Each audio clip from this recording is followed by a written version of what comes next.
there's a piece of legislation going through the California Senate right now, which I think should be alarming not only to all Catholics in California, but indeed to the adepts of any religion in California or across the country. I'm talking about a bill called SB, Senate Bill 360. Now, in California, as in most states, priests, along with psychiatrists and social workers and teachers and many other categories of people, are already what they call mandated reporters, meaning if we hear about the sexual abuse of children or the neglect of children or whatever, we are required by law to report that to the authorities. And we've always felt that was a very fine thing. There's always been, however, an exemption.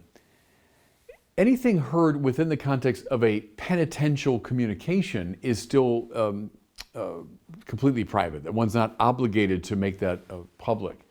And in the Catholic context, of course, it means confession. What's heard in the confessional is still utterly private, and one is not obligated to report it.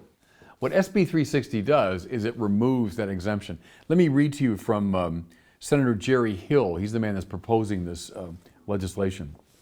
He says, the law should apply equally to all professionals who have been designated as mandated reporters of these crimes, with no exceptions, period. The exemption for clergy only protects the abuser and places children at further risk. So that's the rationale given for this bill. Now, here's what I want people to understand, is if this bill passes, every single Catholic priest in California will be overnight, automatically, on the horns of a terrible dilemma. Because the canon law of the church stipulates that one may never consciously violate the seal of confession. It's an absolute law within the church structure. And so if this bill passes, one is automatically on the horns of the dilemma. Either I will be prosecuted, possibly imprisoned for violating this law, or I will be excommunicated. And every priest will be overnight precisely caught in that dilemma. I hope people can see that this proposed bill is a terrible violation of religious liberty. Now go right back to the First Amendment to our Constitution. The very first thing that the Founding Fathers, as they were amending our Constitution, focused on was this issue of religion. And the famous two clauses of it. So the first clause of the First Amendment has to do, if you want, with the possible aggression of religion toward the state. What I mean here is, in precluding the possibility of an officially recognized religion, or a national religion, it holds off, if you want, the aggression of religion. But the second clause of the First Amendment, which has to do with protecting the free exercise of religion, well, that's holding off, if you want, the aggression of the state toward religion. The state's tendency maybe to shut down and to legislate for religion.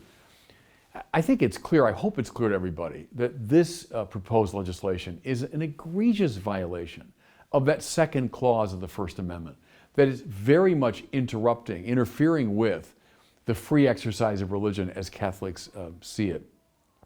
And maybe some non-Catholic, maybe Catholics themselves, but certainly non-Catholics might not grasp why this is so important to us, why confession has this very sacred quality.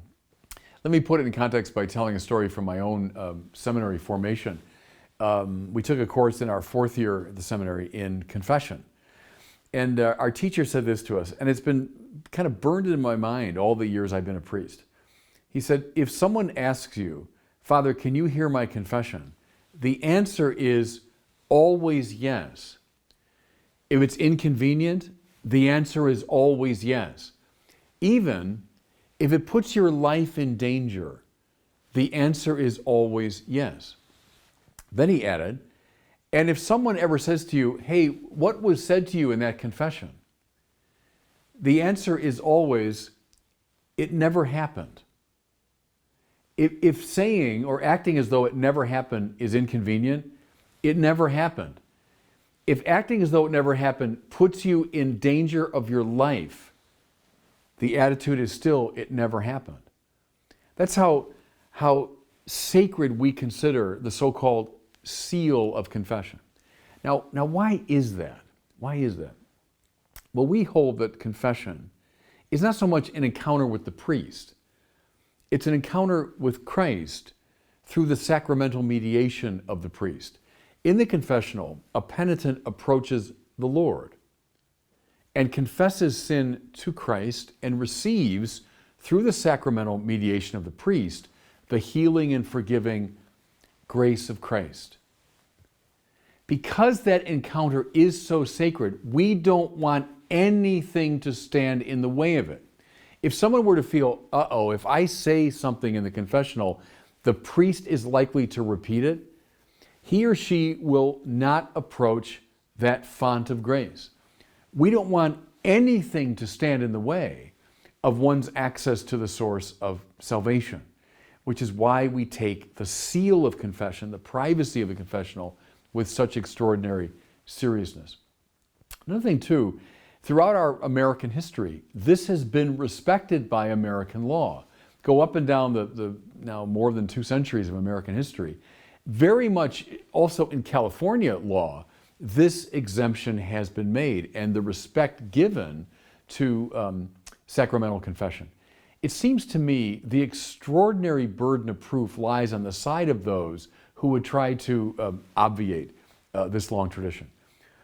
What it seems to me is eminently clear, that there is no debate about it, is that this does represent an aggressive violation of the religious liberty of Catholics and of the Catholic Church.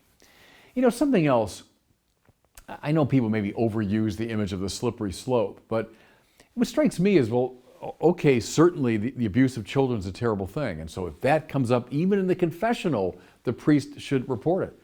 Well, I mean, murder is a terrible thing. Rape is a terrible thing. Spousal abuse is a terrible thing. Why wouldn't the state say, well, those should be reported, even if they're heard in the confessional? I mean, to protect people from these terrible crimes. I don't see what would limit the state now from aggressively compelling priests to report any and all of these crimes. And here's just the last observation. Certainly in California, but elsewhere in the country too, the state has been rather aggressively going after our public institutions. Think of the attempts being made to compel Catholic schools and Catholic hospitals to teach and to do things that are repugnant to our own self-understanding. That was the battle over the HHS mandate. The schools and the hospitals now mandating that even in Catholic hospitals, you know, forms of abortion and sterilization and birth control and transgender surgery, etc. If those are being compelled by the state, then our public institutions have to operate in a way that's repugnant to their own identity. What's striking me about this bill 360 is it's now going beyond public institutions and reaching very deeply into the interior life of the church, how we manage our sacramental life. And that kind of aggression, that sort of violation of religious liberty, I think should concern not just Catholics, but anyone who's committed to American political values.